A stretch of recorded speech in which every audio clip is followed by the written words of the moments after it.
Fair use. Educational purposes only.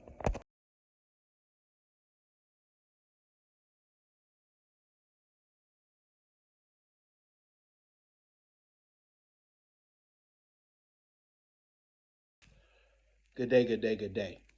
How you doing? Hope everybody's doing well. Um, by the time you see this, it'll probably be Sunday, but hope everybody's doing well. This message today, I wanted to open up your minds a little bit because the Bible tells us in Luke chapter 8, verse 17, for nothing is secret that will not be revealed, nor anything hidden that will not be known and come to light. So, everything that's out here in the world, all lies, it's going to be exposed. Do you have ears to hear and eyes to see and a heart to perceive? This is where we are today. So that's what this is going to be about. Because the Lord said that I've told you earthly things and you believe me not, then how could I tell you heavenly things? So we have a learning to do ourselves. Okay? So when we look at,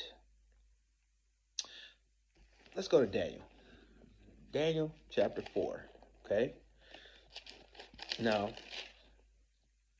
if we understand Daniel chapter 4 and dealing with Nebuchadnezzar, okay, he even says himself in verse 13, he says, I saw in the visions of my head while on my bed, and there was a watcher, a holy one coming down from heaven. Rip off top. This is telling you that angels were watching. Now, they may have been dispatched by God, but angels were watching. We also see in verse 17, this is the penalty that was given to Nebuchadnezzar, but still, the concept I'm trying to bring forth is that watchers are watching. This decision is by the decree of the watchers, and the sentence by the word of the holy ones, in order that the living may know that the Most High rules in the kingdom of men, gives it to whomever he will, and sets over it the lowest of men. So watchers were watching, okay? Now we learn in Daniel chapter 10 that Gabriel heard the prayer of Daniel immediately, but it took him 21 days to get there because the prince of Persia withstood him. A principality, another angel watching, another powerful force. So the point of this is we have forces watching us. So if Satan has a seed, he's directing his seed.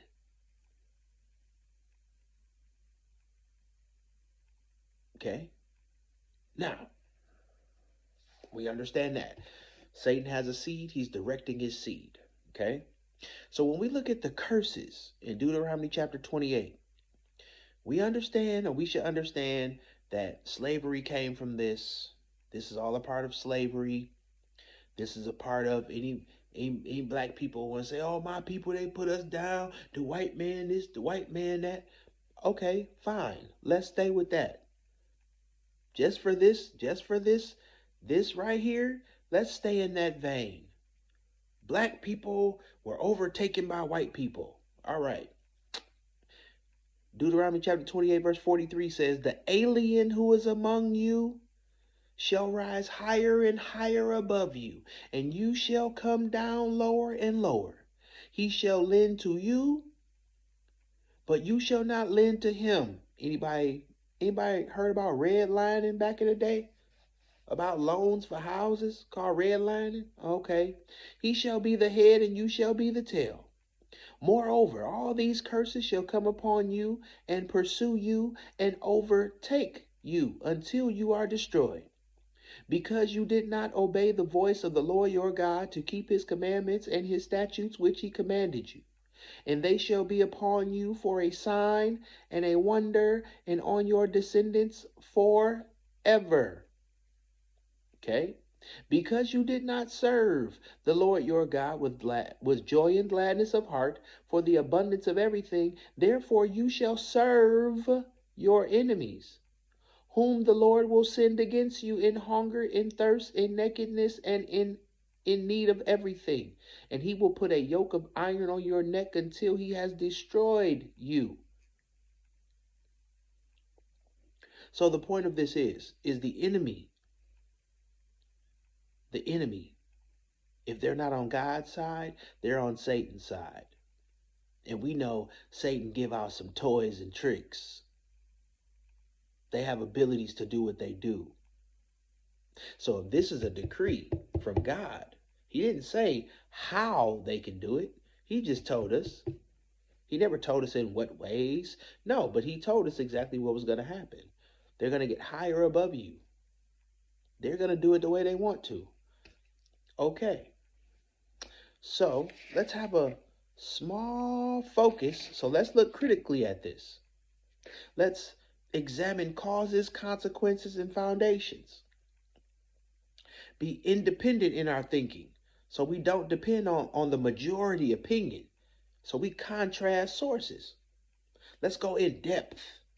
Goes beyond the obvious and question what seems obvious.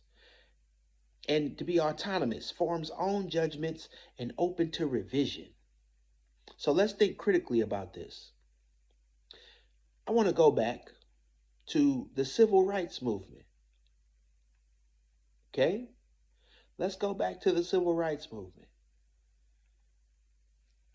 Okay? Straight from Wikipedia.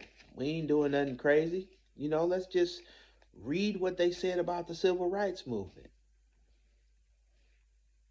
Now civil rights movement was a social movement in the United States from 1954 to 1968. That's a span of 14 years, okay? Which aimed to abolish legalized racial segregation, discrimination, and disenfranchisement in the country, which most commonly affected African Americans. The movement had origins in the Reconstruction era in the late 19th century and modern roots in the 1940s. After years of nonviolent protest and civil disobedience campaigns, the civil rights movement achieved many of its legislative goals in the 1960s, during which it secured new protections in federal law for the civil rights of all Americans, including the Civil Rights Act of 1964 and the Voting Rights Act of 1965. Now, remember, the March on Washington was 1963. Now, they had rulings by federal judiciary, separate but equal doctrine overturned by Brown versus Board of Education, 1954. The bus segregation ruled unconstitutional by Broader versus Gale in 1956. And the anti-miscegenation ruled unconstitutional by McLaughlin via Florida. Okay? And also interracial marriages legalized by Loving v. Virginia in 1967. I want you to remember that. Interracial marriages legalized by Loving v. Virginia, 1967. Okay? Now, they had passage of federal laws. They passed the Civil Rights Act of 1957, 1960, 1964, and 1968 was the Fair Housing Act. The Voter Rights Act of 1965, the ratification of the 24th Amendment in 1964, the formation of federal agencies, the U.S. Department of Justice Civil Division, 1957. U.S. Commission on Civil Rights, 1957. Equal Employment Opportunity Commission, 1965.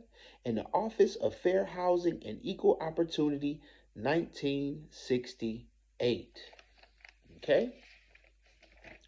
So, with these things in mind, 1954 to 1968. Okay?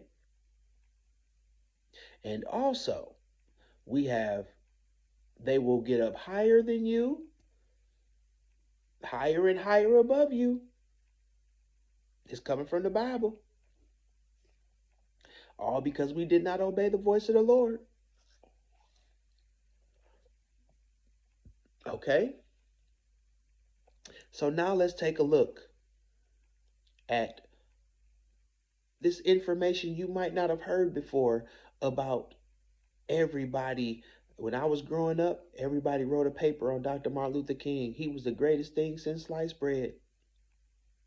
He did no wrong. But come to find out, his name was Michael. Michael King. It wasn't Martin Luther. It was a few things dealing with him. But I want you to take a listen for yourself.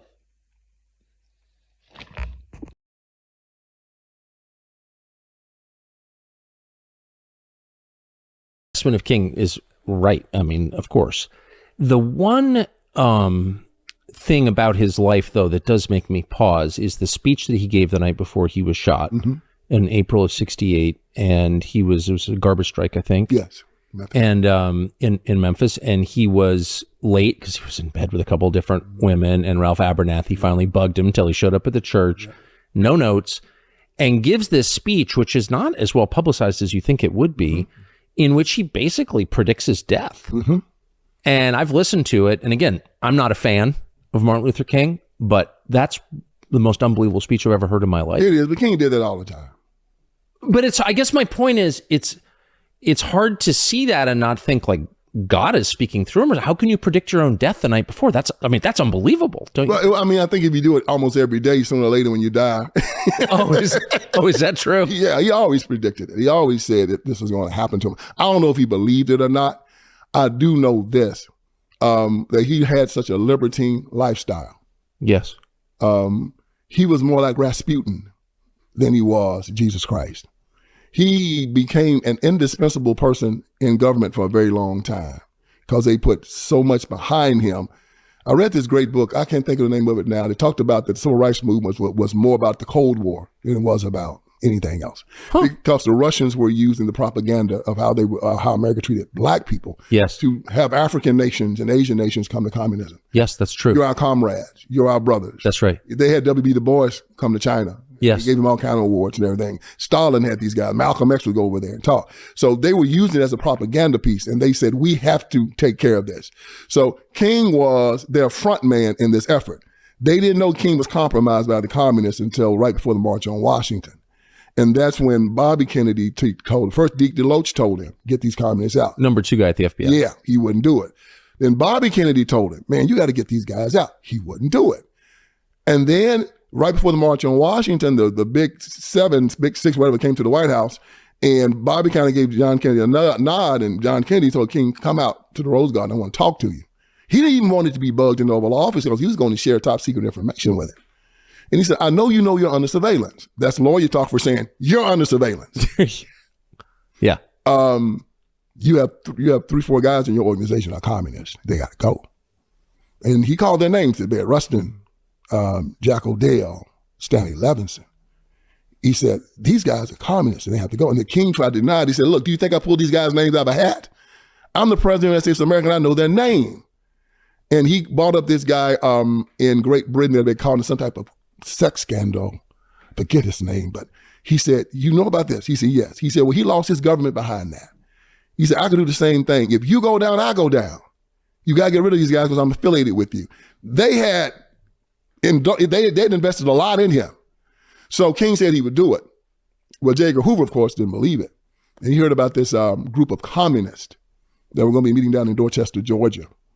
And he set up some cameras to see who was going to show up. And lo and behold, Martin Luther King Jr. showed up in this nest of spies after this long conversation with the president. And he brought these pictures back to Bobby Kennedy and said, I thought he said he's going to get rid of these guys. He's going to cut them loose. And that's when Bobby Kennedy signed to put the wiretaps on him. He said and it was more to protect him because they thought he was going to be blackmailed and that he was going to be infiltrated and da-da-da-da. And so they watched him. And as you notice, none of this stuff really got out until, and it's funny how it got out. The night of the Joe Frazier, Muhammad Ali fight, 1971, everybody's watching this fight, right? So this group of weirdo communists decided that they were going to burglarize the FBI office in Media, Pennsylvania. They burglarized the FBI office, and guess what they found? The COINTELPRO papers. Yes. Bought them out and gave them to the Washington Post, to the New York Times. And that's where all the stuff about King came out. It wasn't J. Edgar Hoover, it wasn't the FBI, it wasn't the conservatives. It was the liberals that put it out there. And when people started reading it, they said, oh my God. Hoover had kept King's stuff secret. All of it. Nobody knew it. The sex stuff. Yeah, the sex stuff. And then when it got out, the people, King's people wanted to have it all destroyed. And that's when the judge said, no, we're going to take it and we're going to seal it for 50 years. And nobody can see it. But yeah, these liberal morons were the ones that broke into the FBI office and stole it and gave it to the press. And that's how we knew about King's affairs and his 45 girlfriends and his prostitutes and the orgies, which the thing that bothers me more about all of it, Tucker, is the prostitutes. The orgies are bad. We ain't got to talk about that. But when you buy flesh, and you say you're a man of God, I mean, that's very visceral with me. Yeah. That's visceral, you know? Just so much terrible stuff. But the fact that, you know, they say he plagiarized his PhD, which means that he was a fake doctor. And then, you know, they say that he wasn't a Christian. It means he was a fake Christian. And he walks around with these communists. And it had gotten so bad that Dietrich Loach finally told J. Edgar Hoover, he said, you can't talk to him. And that's when J. Edgar Hoover then decided to make him an enemy of the state. And this is when it gets interesting with his assassination. When I read this in Taylor Branch's book, Parting the Waters, American King Years, and Taylor Branch is a Democrat. Yeah. He's Bill Clinton's roommate at Yale. Yep. So it's not a conservative saying this. It's a Democrat, Bill Clinton friend that said this about King. He said that the FBI designated King an enemy of the state. And it's only about 5 or 6 people that have ever been had such designation in the United States of America history. And they said that with this designation, even if they heard that somebody was coming to assassinate him, they wouldn't warn him. And that was a courtesy they would give to mafia dons. They would not give it to King. So they said he's an enemy of the United States of America. This is interesting that he was so affiliated with these people. They found out that money from Moscow was bankrolling the civil rights movement. He was getting money from Moscow to put in his pocket. All of this.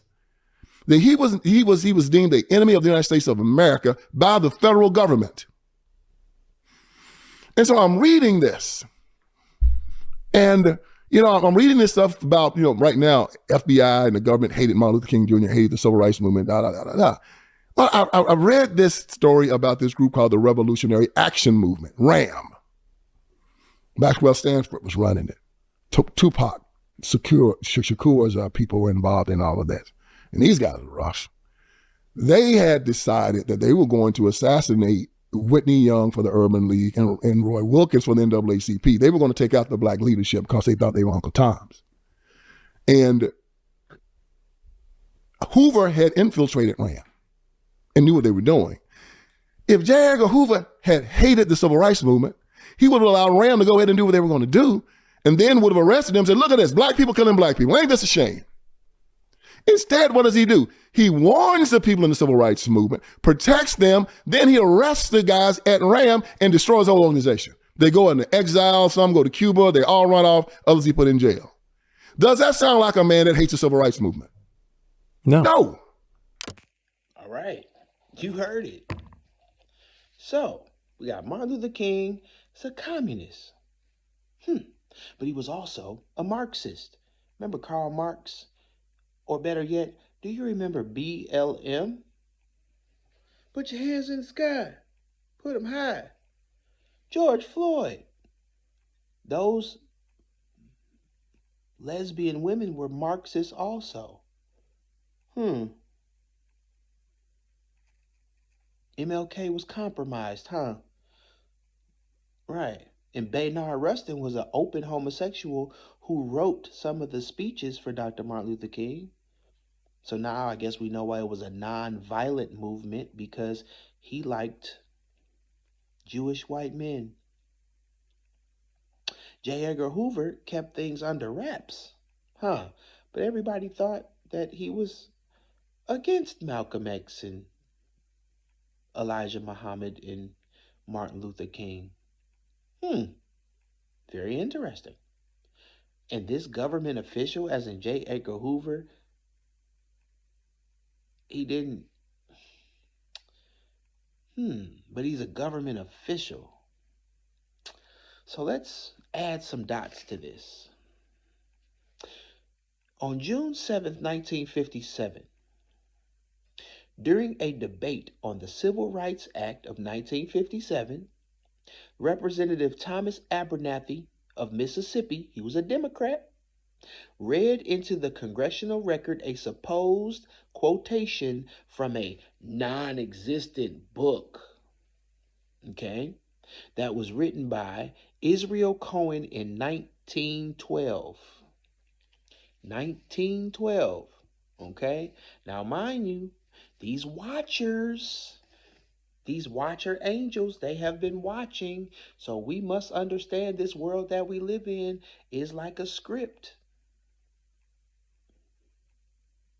William Shakespeare said it best. The world is a stage. People have their entrances. People have their exits. I'm just laying out some facts. So what was written, it was called the Racial Program for the 20th Century. Now, mind you, this is 1957. This is before Martin Luther King. Listen to these words. We must realize that our party's most powerful weapon is racial tensions. By propounding into the consciousness of the dark races that for centuries they have been oppressed by whites, we can mold them to the program of the Communist Party. In America, we will aim for subtle victory. While inflaming the Negro minority against the whites, we will endeavor to instill in the whites a guilt complex for their exploitation of the Negroes. You remember critical race theory in these kids, in the school systems, and what it did? We will aid the Negroes to rise in prominence in every walk of life, in the professions and in the world of sports and entertainment. With this prestige, the Negro will be able to intermarry with the whites and begin a process which will deliver America to our cause. What is the cause? It's on the back of your $1 bill. Novos Ordo Scholarum. See how deep this is now? Do you see how bad we were set up? Please go tell all your little Israelite friends. You need to really be converted and born again. This was right here in front of your face, but you couldn't realize it. It was in front of all our faces, but we couldn't realize it. But the Lord, our God, is a mighty God. He said that there will be nothing hidden that will not be revealed. And they wanted to hide King's records. Of course they did. because people would have known a long time ago I have a dream was a nightmare. But if you think that this was brash, let's check. Let's check. So go through these pictures and see, does it fit the words that are said from, they say, a non-existent book.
So, as long as you know there's nothing new under the sun, what was is what will be again.